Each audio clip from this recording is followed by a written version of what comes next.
bienvenidos, bienvenidos a todos. Mi nombre es Marc y bueno, un poco dentro del marco de todas las ponencias que hoy hemos visto, que se ha visto pues mucho producto, mucho bar, muchas cosas muy interesantes, venía pues un poco con la ponencia mal rollo, ¿no? Es decir, bueno, todo esto es muy bonito, ¿no? Pero ¿hasta qué punto pues nosotros vivimos para crear o creamos para vivir, ¿no? Es decir, un poco quería hacer una pequeña auditoría al proceso y al mundo de la creatividad y de la vanguardia dentro del mundo de la coctelería, porque me parece muy interesante el hecho de que haya mucha gente que se esté dedicando a hablar de vanguardia, de procesos creativos y tal, pero también hay en algún momento en que nos hemos de plantear hasta qué punto esto es factible o no es factible dentro de la economía del propio bar, ¿no? Es decir, que hoy vamos a hablar por un lado de conceptos creativos o de ideas creativas,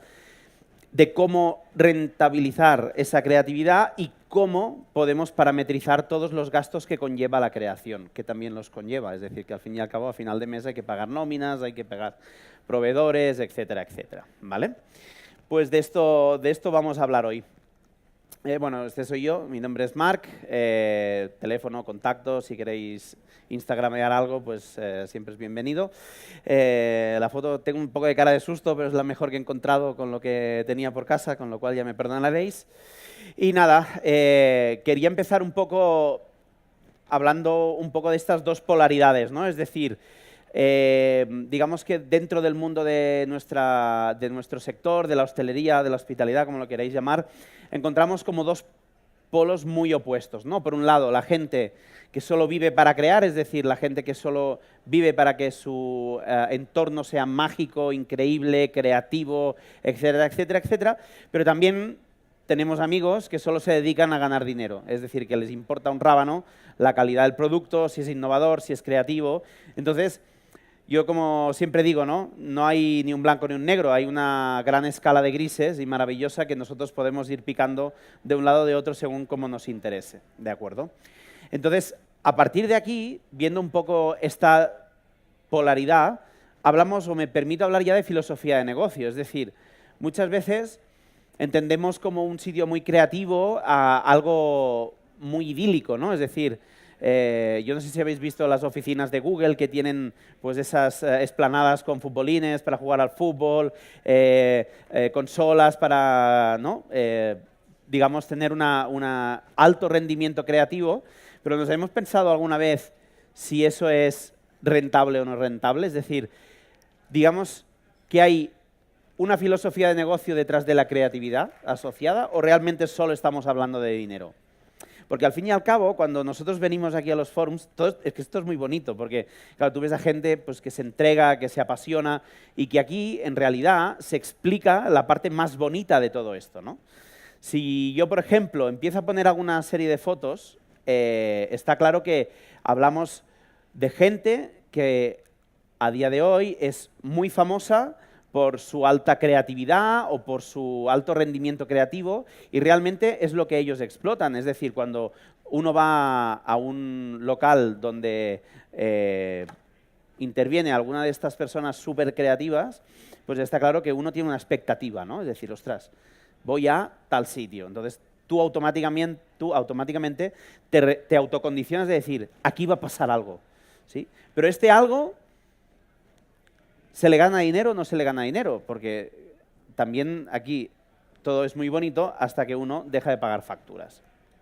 Entonces, siempre he dicho que la innovación y la vanguardia es como la teoría del iceberg, ¿no? Hay una parte que se ve que es muy pequeñita, pero es la visible, y después está la parte gorda, grande y enorme y pesada, que es la parte de abajo, que es la que no se ve. ¿De acuerdo? Está claro que la parte que se ve es muy reconfortante, ¿no? Es muy bonita, es muy mediática, es muy entrañable para todos, pero está claro que también hay una parte que no se ve, que es la parte más oscura o la parte más negativa, que sería la parte en la que yo me quería centrar un poquitín también paralelamente hoy hablando de esto, que es el cerdito roto, es decir, hasta qué punto me puedo yo descapitalizar por el hecho de querer dar un salto a nivel creativo, a nivel conceptual, dentro del mundo de la hostelería, ¿no? Y ya no solo os hablo del mundo de la coctelería, se podría aplicar a cualquier tipo de negocio que nosotros hablemos dentro del sector hostelería, ¿sí? Está claro que aparte de lo que se ve, hay una parte que no se ve que tiene un coste económico. Tiene un coste económico el hecho de las pruebas de un producto. Es decir, cuando yo hago 50 millones de baterías de pruebas, ese dinero tiene que salir de algún sitio para pagar eso. La gente que me acompaña para hacer esas pruebas, el personal, que a veces es el mayor de los dolores de cabeza, también lo tengo que sacar de algún sitio. Y evidentemente la maquinaria. Yo no sé vosotros, pero a mí comprarme un rotabal me duele. Porque es un dinero que vale esa maquinita, que no lo niego, que sea una máquina muy sofisticada, pero evidentemente pues tiene un coste.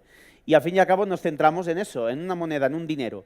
Pero ya no es solo eso, es decir, hay la parte negativa, la parte que no ve, la gente que es ese esfuerzo, esa constancia, ese sacrificio. Al fin y al cabo, toda una serie de dinero que nos sacrifica la parte positiva, que es reconocimiento, satisfacción, premios, dinero, ¿no? Que un poco es lo que estábamos hablando esta mañana con la ponencia de los 50 Best, ¿no? Es decir, que hay una lista que nos puede dar un reconocimiento, una popularidad, y eso es la recompensa, supuestamente, al trabajo bien hecho, ¿de acuerdo? Pero ese trabajo lo podemos cuantificar. Y la segunda pregunta es, si lo podemos cuantificar, ¿lo hacemos cada día? O sea, ¿somos conscientes realmente de lo que nos vale estar en el número 6 de la lista del 50 Best? ¿Somos conscientes cuánto le cuesta a un restaurante tener una estrella Michelin? ¿Somos conscientes de eso? Aquí va la reflexión. El problema no es que tenga un coste. Ese no es el problema. El problema es que sepamos cuál es ese coste. Y que además seamos todos conscientes de ese coste. ¿Qué significa? Ahora os lo explicaré en una siguiente diapositiva, que os parecerá una chorrada, pero tiene más sentido de lo que os parece. Y después que el plan de negocio esté preparado. Cuando uno se sienta a montar un garito, perdón por la expresión coloquial, vamos a montar un bar, ¿sí? Perfecto. Tenemos el dinero para las copas, tenemos el dinero para el famoso rotabal, tenemos el dinero para todo, sí. Pero ¿y esos 350 euros que te gastas tú en producto para hacer pruebas? ¿Eso de dónde lo sacas? Pregunta B. ¿Tu jefe barra dueño barra propietario del local sabe que estos 300 pavos te los estás gastando para hacer una carta nueva? Y lo que vendrá al final de la presentación. ¿Es esta carta nueva mejor que la que ya tenías? Porque entonces si no tenemos un problema. ¿Me explico? Con lo cual, vamos a analizar un poco si todos somos conscientes de que el desarrollo, la innovación a la vanguardia tiene un coste. Vamos a hablar de si este plan de negocio realmente está diseñado para que esto sea así. Y finalmente, si es efectivo este coste. Cuando digo efectivo, no hablo de que sea rentable. Hablo de si realmente mejora las condiciones de vuestro bar o no. Eso es efectividad. Una cosa es eficacia. Yo soy eficaz creando, es decir, tardo la mitad de producto, tardo la mitad de tiempo que tú en hacer una carta nueva. Perfecto. Eso es ser eficiente. Pero eficiencia y eficacia no es exactamente lo mismo. Porque si yo después de gastarme 1.000 euros en unas pruebas, 600 pavos en un diseño de carta, me he comprado una Soybit que vale, yo que sé, tanto dinero, etcétera, pero resulta que mi ratio de consumo por cliente es el mismo, o que resulta que sigo vendiendo los mismos gin tonics que antes, señores, tenemos un problema, ¿vale? Vamos a analizar esto. Esto es, ¿cómo os explicaría yo? El diagrama de un bar, ¿qué pasa esto, donde tenemos un barman que está encantadísimo de hacer pruebas, pero tenemos un dueño que no sabe por qué no le salen los números. ¿Me explico? Y esto pasa. Esto pasa. ¿Quién tiene el problema? Los dos. Los dos tienen el problema. Porque este no comunica y este no se entera de nada. ¿Me explico? Con lo cual, hay que entender que este señor mira por el dinero y este señor mira por qué. por el líquido, ¿no? Si lo queremos decir de esta manera, o sea, de la parte conceptual. El problema es que muchas veces no somos conscientes de que nuestra parte líquida conlleva o acarrea una serie de gastos económicos increíbles. Es decir, no nos olvidemos que trabajamos con dinero. Me gustaría pasaros un vídeo, nada, dura un minutito, pero que no es exactamente coctelería, pero que yo creo que es muy representativo de lo que pasa en los bares y restaurantes de nuestro país o del país que sea, pero yo creo que es importante hacer una pequeña reflexión sobre este vídeo.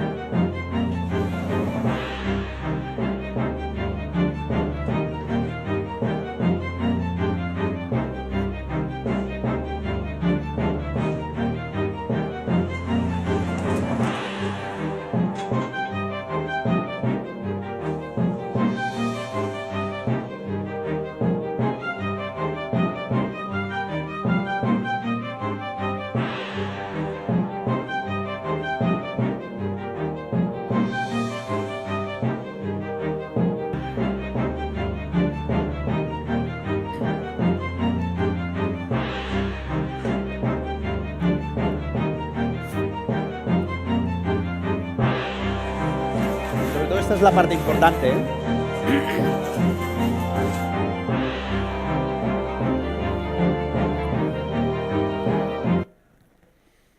El cubo de basura es dinero.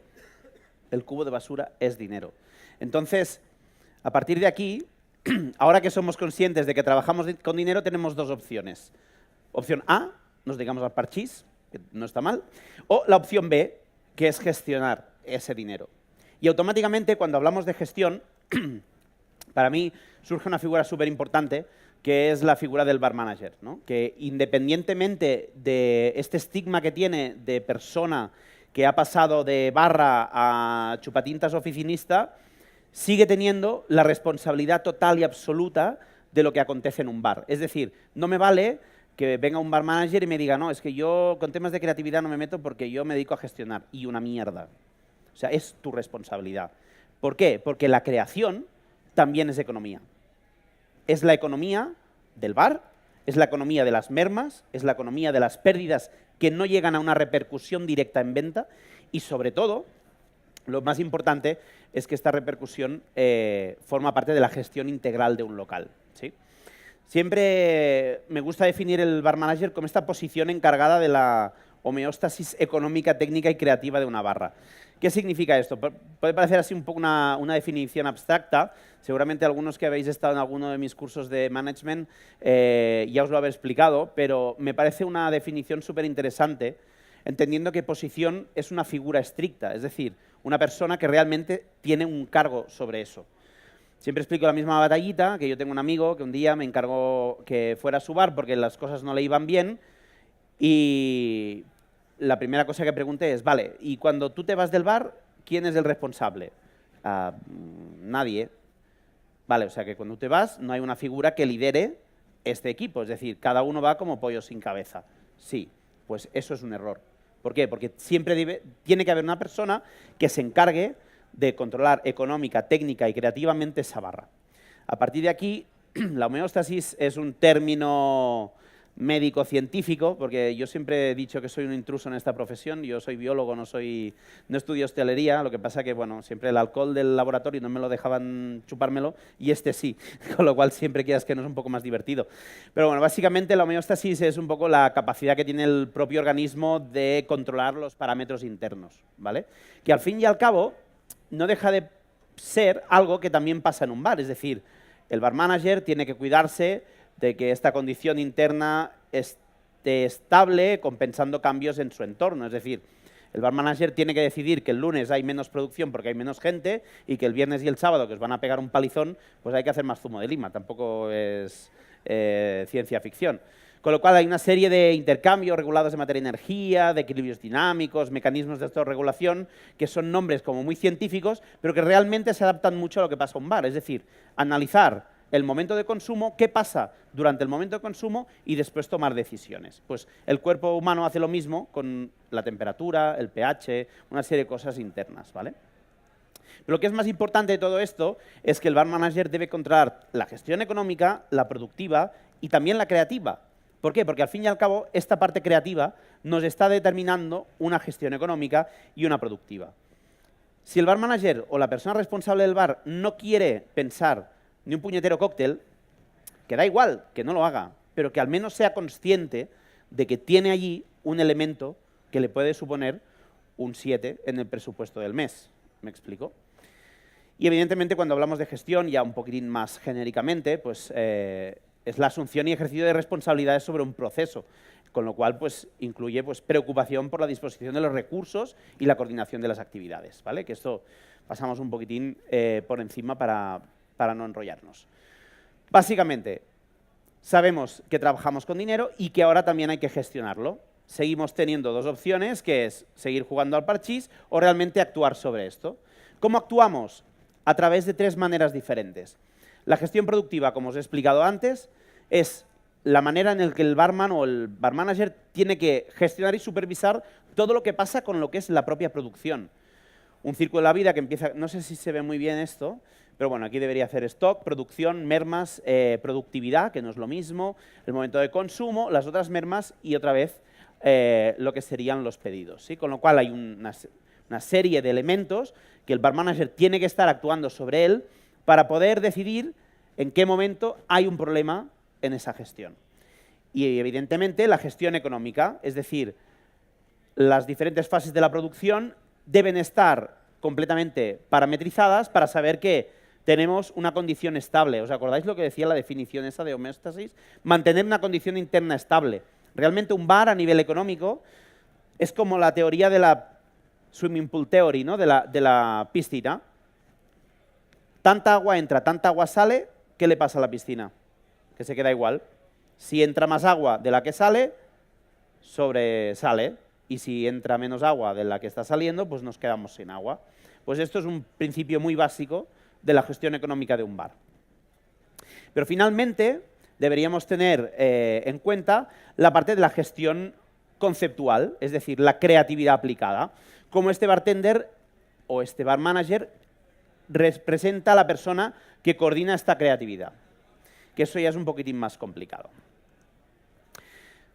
A nivel de gestión económica, si nos centramos en lo que sería estrictamente la creatividad, me gustaría pues, poner un par de ejemplos. Evidentemente, el tema de los escandallos. Los escandallos es algo que va asociado directamente a nuestro momento de gestión. Con lo cual tenemos el poder de conocer qué es lo que valen las cosas. Yo sé lo que vale 1 litro de sirope, yo sé lo que vale 1 litro de zumo de lima, yo sé lo que vale nuestra mezcla de piña con coco ahumado y tostado del Himalaya, ¿me explico? Y además, cuando nosotros nos ponemos a crear, yo recomiendo un sistema por parejas. ¿Qué significa eso? Eso es un sistema para que no haya pérdida de información. La pérdida de información es el peor de los problemas que tenemos en un bar. ¿Por qué? Porque en el momento en que perdemos información es dinero o posibles cócteles que se van por la pica. Nosotros, por ejemplo, utilizamos un sistema activa-pasivo, es decir, la persona activa es la que hace las mezclas y la que además también testea. Y finalmente tenemos un sujeto pasivo. ¿Cuál es este sujeto pasivo? El que recopila la información. Con lo cual, a través de estas hojas de Excel, simplemente lo que hacemos es producto, cantidad, precio, hielo, sistema de mezclado, vaso encopado, decoración, acabado, etc. Nosotros nos ponemos a crear un cóctel, y decimos, vale, pues 30 de esto, 25 del otro, 60 del otro, perfecto. Esta copa, este hielo, genial. Probamos, no nos convence. Esto se tacha. Pero tú ya sabes que esta información que tenías aquí ya no te sirve. Pero tú sabes que te has gastado 30.000 litros de esto, 20.000 litros de lo otro y 50.000 litros de lo otro. ¿Y eso qué haces por la noche?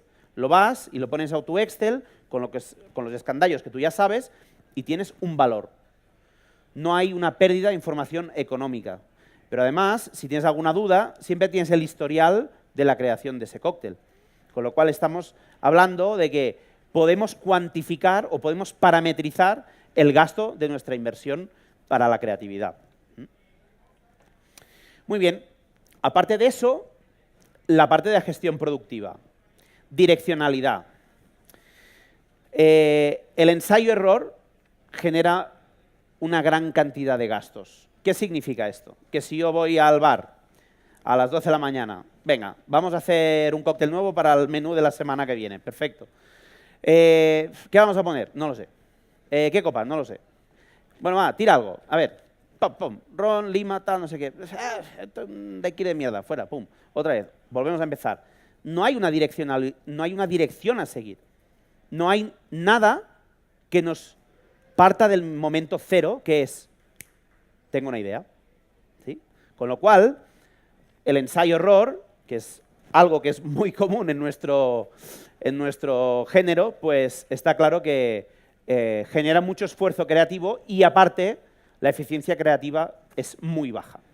A partir de aquí, hay una serie de cosas que nos permiten ser capaces de direccionar esa creatividad. Como, por ejemplo, los mapas conceptuales. Los mapas conceptuales es una técnica de estudio que simplemente lo que hace es agrupar ideas por conceptos próximos. Con lo cual, en el momento que yo tengo una idea, soy capaz de poder generar ideas accesorias que me permiten finalmente tener un resultado. El concepto de food pairing. No es que me paguen nada estos señores, pero está claro que si necesito hacer un cóctel con cilantro, en lugar de hacer 50 millones de baterías de pruebas hasta dar con una conclusión de que el cilantro va bien con la fresa, la pimienta negra o el tequila, pues en lugar de haberte gastado 60 pavos en hacer pruebas de algo que alguien ya sabe, aprovéchate. Aprovéchate de eso. Simplemente se trata de ponerlo tú después a tu manera y a tu forma. Y evidentemente el paladar virtual, que es la experiencia adquirida. Aquí, siempre cuando hablo de esto, siempre hay polémica, porque, a ver, el paladar virtual no es más que algo que a través de los años de experiencia nos permite saber si hay algo que va a combinar o estará bien o no sin hacerlo, ¿sí? Es decir, si yo os hago un ejemplo de un daiquiri, por ejemplo, ¿vale? 80 mililitros de lima, 35 de ron y 60 de azúcar. Está claro que evidentemente es un ejemplo muy heavy, pero está claro que eso no va a estar balanceado. Eso ya lo sabemos, ¿sí? Entonces, con lo cual, eso es paladar virtual. Es poder generar una receta sin necesidad de probar.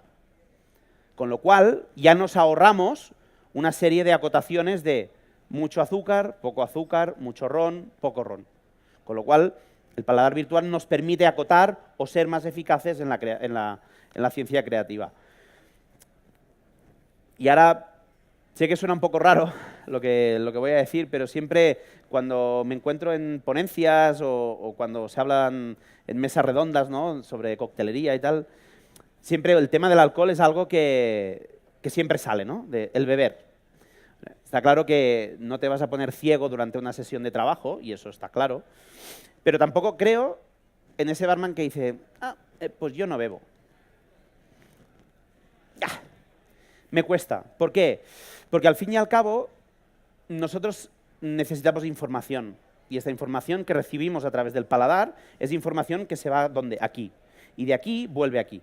O sea, ahora no pongáis en el Facebook, mira, al Álvarez nos dice que nos tenemos que poner hasta los trancas cada día. No, ¿vale? Pero se trata de entender que hay una serie de curiosidades a nivel paladar que nosotros tenemos que tener y que no es malo, coño, que no se va a morir nadie, ¿me explico? Es decir, todo el mundo fuma y provoca cáncer, pues ya está, ¿sabes? No pasa nada. Pero hay que entender que necesitamos una serie de información que es nuestras herramientas de trabajo. O sea, imaginaros un mecánico que no tiene con qué poder atornillar una rueda. ¿Qué lo va a hacer con la mano? No. Nosotros lo que necesitamos son herramientas para poder crear, ¿qué? Un paladar virtual propio, nuestro, para ser capaces de desarrollar esa propia creatividad.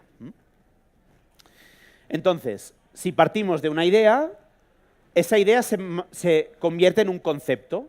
Es decir, voy a hacer un cóctel nuevo, perfecto.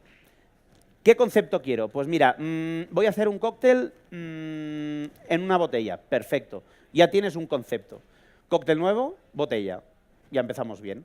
Simplemente lo que hay que hacer es materializar ese concepto y esa idea a través de sabores, vajilla y presentaciones. ¿Con la ayuda de qué? Con la ayuda de esto de aquí. Con lo cual nos estamos saltando una serie de pasos intermedios que nos permiten una ejecución final que a través de este paladar virtual, para acabar de balancear el punto final de la experiencia, o sea, de ser unos alcohólicos que todo el día estamos chupando hasta el agua de los floreros, conseguimos ¿qué? Un producto final. Pero conseguimos un producto final muchísimo más direccionalizado. No tenemos que dar 50 vueltas para llegar al punto final. Recordar, la distancia más corta entre dos puntos siempre es la línea recta. ¿De acuerdo? Cuando vamos dando tumbos, malamente. ¿Sí? Perfecto. Y finalmente,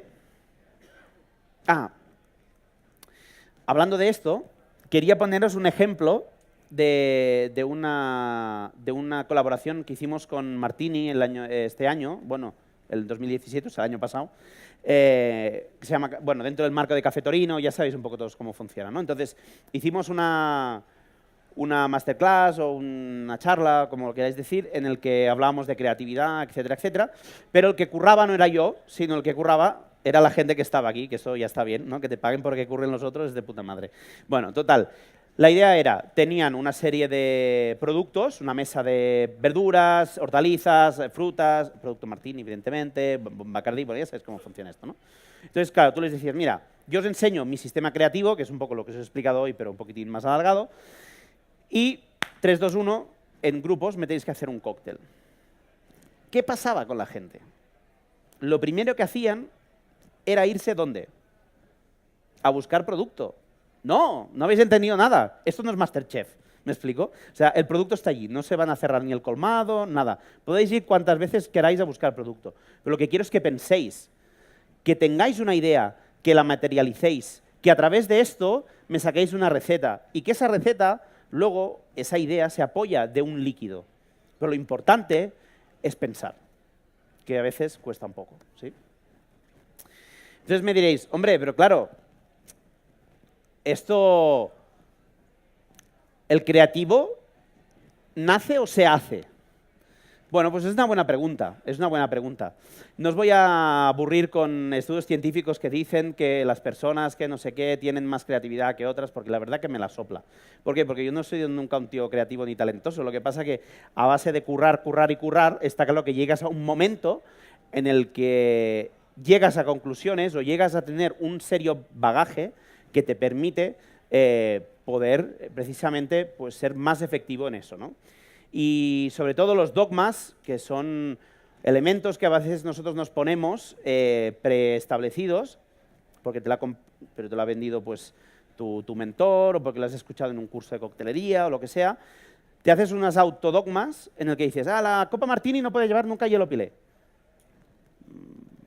Bueno, vale. Siempre digo lo mismo. ¿Está prohibido ir a 200 km por hora por la carretera? Está prohibido que te pillen, pero otra cosa es que vayas, ¿me explico? Con lo cual, cuando te pilla el radar, en ese momento te pegan la foto. Pero si no hay radar, no hay ilegalidad. Con lo cual, con los dogmas pasa lo mismo. El desconocimiento es algo que se debe evitar, pero cuando tú conoces y te lo saltas conociendo la ley, eso es lo mejor que te pueda pasar, porque entonces es cuando eres realmente creativo, porque te estás saltando un dogma, una pared, que alguien te había preimpuesto, y eso es súper importante. El papel en blanco siempre es la mejor herramienta creativa, siempre. Lo del talento innato. Hay gente que tiene un don, hay gente que realmente es mucho más resolutiva que otra, pero que a través de las experiencias previas, lo que hemos comentado, el paladar virtual, la información, etcétera, evidentemente ayuda muchísimo a entender y a mejorar nuestra capacidad creativa. Y finalmente la curiosidad. Si no te preguntas por qué cada día el sol sale por el mismo sitio y se va por el mismo sitio, tío, no eres un tío creativo. O sea, acéptalo, no pasa nada. La curiosidad es el motor y la ingeniería de la creatividad. Tenéis que preguntaros cada día por qué, por qué, por qué, por qué, por qué y por qué. Y eso ayuda a que todo el resto sean herramientas para poder ejecutar vuestra propia creatividad. De aquí esta foto con el tío que se mira al muro diciendo, bueno, ¿qué? ¿Escalo o no escalo? Me gustaría poneros un ejemplo muy talentoso del concepto de las experiencias previas mezclado con talento, ¿sí? Y concretamente es un ejemplo que no tiene nada que ver con el mundo de la coctelería. Tiene que ver con el mundo de la música, ¿sí? Este señor, no sé si lo conocéis, el señor Elton John, os gustará más o menos, es un tío un poco excéntrico, se gasta 5.000 libras al día en flores, adicto a la Coca-Cola Light, pero es un genio. En su sector, es un tío que ha creado un estilo, que ha creado una vanguardia, que ha creado su propio sistema. Para los que no entendáis inglés, os voy a hacer una pequeña introducción del vídeo que va a venir a continuación. Son 3 minutillos, pero me gustaría que lo vierais. Os explico lo que pasa. El señor Elton John se encuentra, pues más o menos como hoy yo aquí, con una serie de gente, en ese caso son actores, y le están haciendo una entrevista de momentos creativos, etc. Y el señor dice, mira, yo tengo un código, es decir, a través de los años he cogido una experiencia y soy capaz de generarme un código interno en el que yo soy capaz de poder generar fracciones o sectores de música y puedo ponerle una letra encima.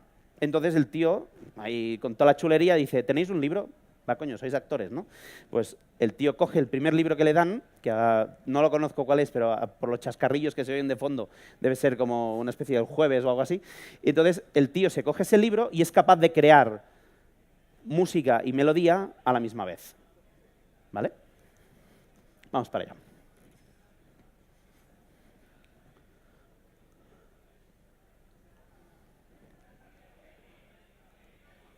About melody. Yeah. So, do you have objective criteria aside from it being memorable and it? It's all down to a chord sequence. Yeah, I can be fiddling on the piano and just looking at the lyrics, and I'll play 2 chords together, and I think, oh, that sounds really good. You stumble on things by accident, and I certainly chords are very important, and melody is very important. I mean, it's I can write a melody to more or less anything. If someone has a book or something, I could write it's a challenge to find a melody to go with the lyric, and you always think you're going to run out of lyrics. Has anyone got a book or anything down there? De aquí es cuando pide que si tienen un libro. With anything in it? Come on, you're actors. Yeah? Peer Gynt. Es que decía el chascarrillo que debe ser algún libro así un poco.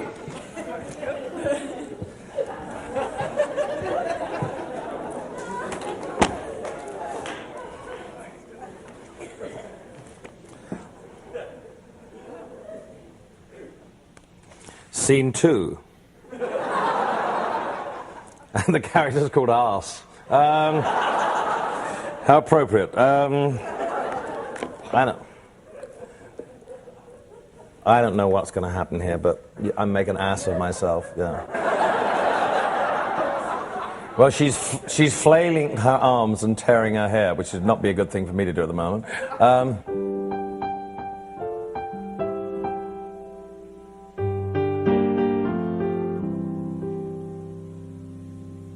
Everything spites me with vengeance.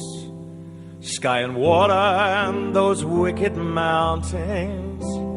Fog pouring out of the sky to confound him.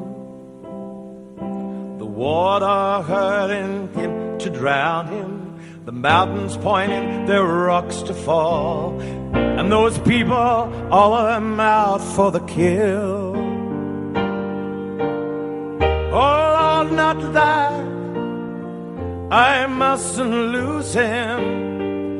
The lout, why the devil has to tease him. Turning to Solveig. Bueno, para que nos hagamos una idea, ¿no? La idea creo que queda clara, ¿no? Está claro que te gustará más o menos la música de Elton John, te gustará más o menos el libro que estaba leyendo, pero nadie le puede discutir a este señor que aquí dentro tiene algo que es talento y es experiencia previa, ¿de acuerdo? Y eso habla mucho de la creatividad y la eficiencia, que a través de eso puede nuestra creatividad ser muchísimo más rentable de lo que es en otros sitios, ¿de acuerdo? Con lo cual, hablamos de estas tres gestiones: la productiva, que genera producción y eficiencia; la económica, que nos ayuda a cuantificar y a parametrizar este momento creativo; y finalmente la conceptual o la creatividad aplicada, que nos genera este momento creativo. Con lo cual, ahora que ya tenemos todo este momento creativo, todos los costes, hay que ver si este plan de negocio está preparado o no, porque está claro que, al fin y al cabo, hay una serie de elementos que nosotros, cuando vendemos una copa de bebida, ¿no?, en este caso pues, representada en forma de esta copa, pues tenemos elementos como el producto en materia prima, que es el cost index, más o menos son números orientativos; la persona que lo hace también la tengo que pagar; y evidentemente tengo unos gastos fijos, tengo el alquiler, la luz, el agua, etcétera, ¿no? ¿Dónde meto toda esta creatividad? Pues evidentemente los gastos variables son esa siempre fracción de dinero en el que yo puedo ser capaz de poder absorber o materializar toda esta creatividad. Y que evidentemente estos gastos variables nos merman ¿el qué? La capacidad de beneficio, que al fin y al cabo es un poco para lo que estamos aquí, ¿de acuerdo? Hablando un poco de cómo se resume todo este momento una vez llega al cliente, es lo que hablamos de la eficacia creativa. O sea, ya no es eficiencia, sino es eficacia, en el sentido de que nosotros, cuando empezamos un menú nuevo de coctelería que hemos estado 3 meses desarrollando, todo el mundo se centra en el pase de bebidas, es decir, ostras, es que todo tiene que salir perfecto. Perfecto, lo comparto. Pero hay otro sitio donde hay una lectura de información súper importante sobre vuestro nuevo menú, que es ¿dónde? En la pica, donde están los vasos que vuelven de la sala. Si en el nuevo menú los vasos de la pica o del desbalace, de la plonge, llegan llenos, es que tan bueno no ha sido este proceso creativo. Con lo cual ahí tenemos un problema. Evidentemente, el ratio copa-cóctel en España, un indicativo muy bueno de lo que pasa con vuestros menús, precisamente es cuánta cantidad de cócteles vendo respecto a cuánta cantidad de long drink. Roncolas, gin tonics, etc. Si baja, malo. Si se mantiene, el esfuerzo no ha servido para nada. Si aumenta, es la única manera de saber que nosotros hemos sido eficaces en nuestro momento creativo. Y finalmente, la ratio copa-cliente-ticket medio. Es decir, si somos capaces, con el nuevo menú, de aumentar nuestro ticket medio, significa que hay un incremento de demanda de estos cócteles respecto a lo que había pasado en la situación anterior. Somos capaces de vender más cantidad de producto con la misma cantidad de recursos. Con lo cual, eso es lo que hace eficaz al proceso creativo. ¿Sí? ¿Dudas? ¿Preguntas sobre eficacias y momentos creativos? ¿No? ¿Sí? ¿Más o menos? ¿Se ha entendido la filosofía? Pues nada, muchas gracias.